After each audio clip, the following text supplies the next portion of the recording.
décennie au service de la restauration et de la conservation du patrimoine. C'est la mission des chercheurs d'Arc Nucléart, un laboratoire unique au monde hébergé au CEA de Grenoble. Grâce à des techniques innovantes, les scientifiques enlèvent humidité, champignons et petites bêtes.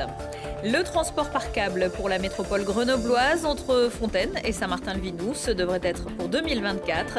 Pour expliquer et convaincre, le SMAG organise des réunions publiques pour recueillir les impressions des futurs usagers avant l'enquête publique pour 2022. Et puis les coureurs d'AG2R Citroën descendent de selle pour leur préparation physique.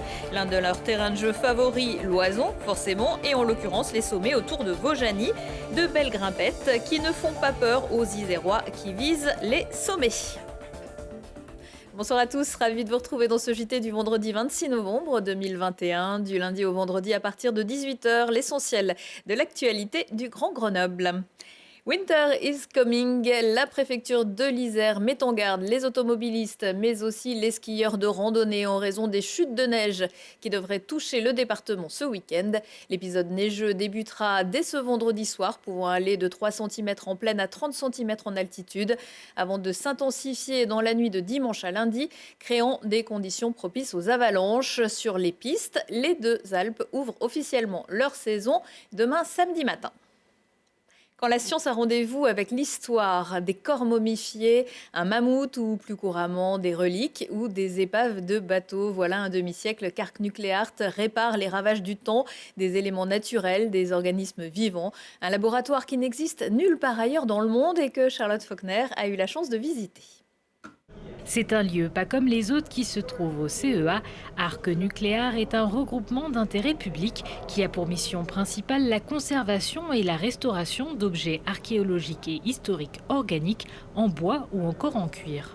Alors la différence, c'est que les objets archéologiques sont des objets qui sont enfouis dans les sédiments, dans les rivières, dont la partie intérieure va être dissoute par l'eau, grignotée par les micro-organismes ambiants. Les objets historiques sont plutôt des sculptures polychromées ou des objets ethnographiques polychromés qui, eux, vont subir les dégâts des insectes xylophages, des moisissures qui surviennent dans les milieux humides. C'est ici que l'activité d'Arc Nucléart a commencé il y a maintenant 50 ans avec cet irradiateur gamma unique au monde où les rayonnements gamma sont utilisés pour la conservation du patrimoine. Le rayonnement gamma a des caractéristiques qui sont intéressantes. D'abord de pénétration, c'est un rayonnement très pénétrant. Ensuite, c'est un rayonnement, on se doute, qui est dangereux, mais s'il est dangereux pour nous, humains, il l'est aussi pour les organismes vivants qui sont responsables de la biodégradation. Et donc, on va tout d'abord l'utiliser pour éliminer les insectes ou les champignons qui sont responsables de la biodégradation sur nos objets du patrimoine. Arc Nucléart a aussi mis au point un procédé pour faire sécher les bois. Dans les chantiers de fouilles, ces objets retrouvés sont gorgés d'eau à 80% et il est impossible de les laisser sécher naturellement car cela les déformerait. Le procédé PEG-LiO, qui veut dire polyéthylène glycol lyophilisation, c'est un procédé qui est destiné à consolider les objets. Donc on va imprégner les objets d'une solution dans laquelle on va dissoudre ce polyéthylène glycol. Pendant 8 mois, on va laisser les objets dans un bain de cette solution. À l'issue de ces 8 mois, il va falloir sécher les objets en bois qui seront imprégnés naturellement par diffusion de cette solution et on va les sécher en les lyophilisant. En plus de ces différents traitements de conservation, Arc Nucléart possède également des ateliers où 6 conservateurs restaurateurs rassemblent, consolident ou encore retouchent ces objets chargés d'histoire. Et le musée dauphinois vient tout juste d'inaugurer une exposition consacrée aux 50 ans d'Arc Nucléart avec une trentaine de photographies. Après les annonces d'Olivier Véran ouvrant la 3e dose de rappel du vaccin Covid-19 aux plus de 18 ans, le Grésivaudan annonce que son centre de vaccination sera aussi ouvert le samedi dès demain matin. Comme pour les injections du lundi au vendredi, il est possible de venir sans rendez-vous de 10 à 16 heures et de prendre rendez-vous pour les autres plages horaires. Dans le sud-Isère, il est également possible de se faire vacciner au pavillon Élysée-Châtain du CHU, à l'hôpital de Voiron, au centre départemental de santé, avenue Albert Ier de Belgique, mais aussi chez certains professionnels libéraux, médecins, infirmiers, pharmaciens et bien d'autres. La députée de Grenoble, Émilie Chalas, porte plainte après des menaces de mort. La conseillère municipale d'opposition qui avait critiqué le financement d'un rond-point de gilets jaunes par la ville a reçu un tweet indiquant que l'abri pourrait, je cite, aussi être transformé en échafaud. Et dans un mail, un individu dénommé menace tracker, menace de la décapiter, des menaces prises au sérieux qui devraient conduire à l'ouverture d'une enquête. Le maire de Grenoble, Éric Piolle, a publié ce jour un tweet pour soutenir Émilie Chalas. 2 autres députés LREM miséroises, Sandra Motin et Monique Limon, sont également concernés par ces menaces. François Hollande sera lundi à Grenoble. L'ancien président de la République est en tournée promo pour son nouveau livre, Affronter, aux éditions Stock. Il sera en fin de journée en dédicace à la librairie Artaud, mais également sur le plateau de ce JT, à suivre lundi donc à 18h, 19h, 21h et 23h. François Hollande est déjà passé chez nous cette année, c'était en février. Il avait rencontré des collégiens du Touvet. Les prochaines élections présidentielles, ce sera en 2022. Pour recueillir les doléances des habitants des quartiers populaires et des zones rurales, la caravane Nos quartiers ont de la gueule, lancée par la coordination nationale Passons-nous, fait le tour de France et s'arrête dans une quarantaine de lieux. Elle était il y a quelques jours galerie de l'Arlequin à Grenoble. Arthur Glory.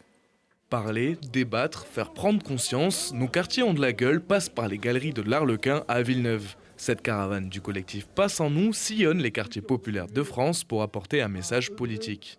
Nos quartiers ils ont de la gueule parce qu'en gros on en a un peu marre de la stigmatisation qu'on fait de ces quartiers, du réservoir de coupables qu'on pourrait être, alors qu'en fait on n'a pas choisi ce qu'on est en train de vivre. Pourquoi encore les quartiers ont de la gueule? C'est qu'on a une jeunesse aujourd'hui qui est l'avenir de la France.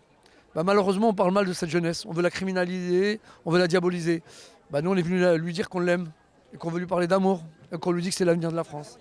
Prenons la parole, ça ne se fera plus sans nous. Ce Tour de France incite les habitants à devenir acteurs de leur présent, mais aussi de leur futur. Souvent éloignée du débat politique, l'initiative récolte les doléances de ses habitants, des pistes à explorer à moins de 6 mois de la prochaine élection présidentielle.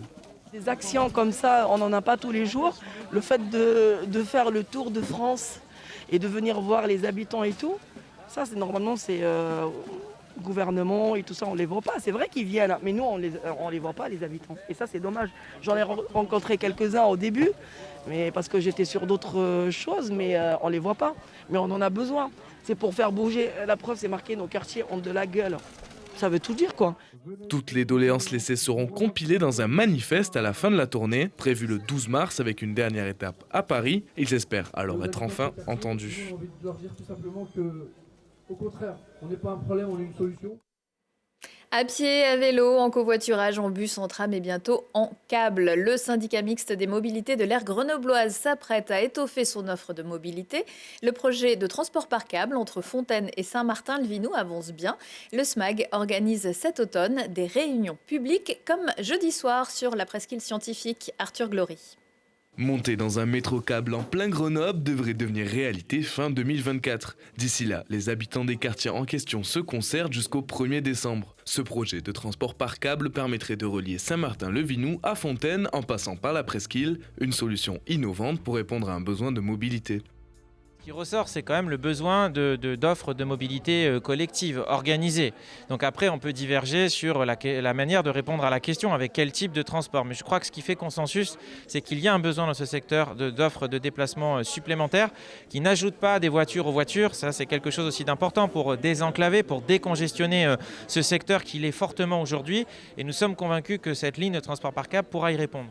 Comment monter son vélo? Combien de personnes par cabine? Quel impact sur l'environnement? Pour les habitants, de nombreuses questions demeurent. Tiraillés entre un besoin de mobilité et une urbanisation grandissante, les avis divergent. Le projet, on a entendu parler il n'y a pas très longtemps. Et en fait, je me pose beaucoup de questions sur la somme importante. Donc c'est quand même 65 millions d'euros qui sont déversés pour ce projet-là. Alors qu'on a l'impression qu'il pourrait y avoir des solutions alternatives. Donc notamment un projet de bus qui avait été étudié, mais qui a été mis de côté. Et du coup, on a un peu l'impression qu'aujourd'hui, on a mis toute l'énergie et l'argent qu'on veut dans ce projet de métro-câble parce que c'est plus innovant, parce que ça fait beau. Il y a quand même un problème qui est purement géographique. On est enclavé entre l'Isère et le Drac.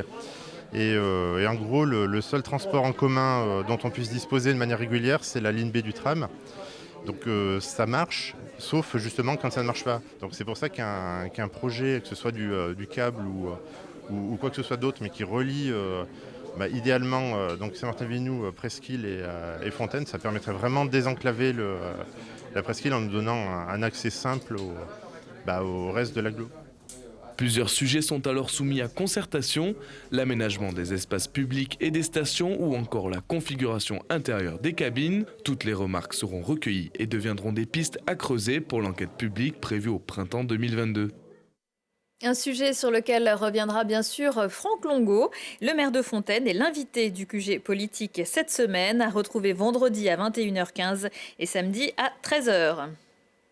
Autre mode de transport, d'où le vélo bien sûr, c'est aussi l'outil de travail des coureurs d'AG2R Citroën. Déjà tout en haut, ils préparent leur saison à Vaujany comme chaque année, mais avec en plus des Isérois que l'on verrait bien gagner des étapes et des maillots à pois. Lina Badreddine est allée prendre l'air, le vent, le froid pour les suivre en randonnée dans les premières neiges de l'Oison.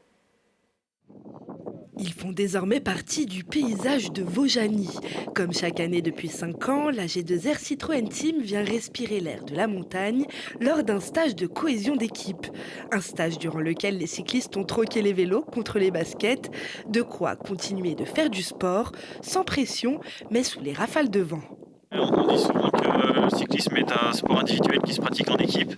Et c'est vrai, voilà, ça se confirme que pour gagner, on a besoin de toute l'équipe et on a besoin d'une très forte cohésion dans l'équipe. Le but, c'est vraiment la cohésion et puis faire toutes les formalités administratives. Là, voilà, on a des réunions avec les différents intervenants de l'équipe. Et voilà, c'est vraiment de prendre du temps pour ça et après d'enchaîner sur les stages, donc on sera plus sur le vélo. Après son titre de meilleur grimpeur sur le Tour d'Italie, Geoffrey Bouchard est attendu au virage, tout comme son coéquipier Nance Peters, qui a remporté une étape sur le Tour de France. Cette année est donc une saison pleine d'enjeux pour les deux locaux de l'équipe. Quand on débute la saison, on est toujours plein d'espoir, plein d'enthousiasme. On a bâti cette équipe depuis la mi-saison déjà 2021. Il faut savoir que les saisons se bâtissent déjà presque 6 mois avant, avec le recrutement, avec des mises en place de nouveaux projets, la technique, avec plein d'éléments qui font qu'il y aura une réussite. Donc forcément, à cette époque de l'année, on est tous très enthousiastes et très prêts à en découdre avec nos adversaires dès le début de saison. Et il faut passer par une formation en altitude pour atteindre les sommets. Mais avant d'entrer dans le dur, laissons ces sportifs qui sont sur le vélo 11 mois par an garder un temps les pieds sur terre et la tête dans les nuages. Et certains d'entre eux reviendront bien sûr en Oison avec l'étape de l'Alpe d'Huez du Tour. Ce sera le 14 juillet et c'est toujours mieux quand c'est un Français qui gagne. Retour de l'actu à 19h, 21h, 23h. On se quitte en musique avec Sinsemilla qui fêtera ses 30 ans sur scène samedi soir au Summum. Après plusieurs dates partout en France, notamment à la Cigale, à Paris, les Grenoblois joueront donc devant leur public. Belle soirée et excellent week-end à tous.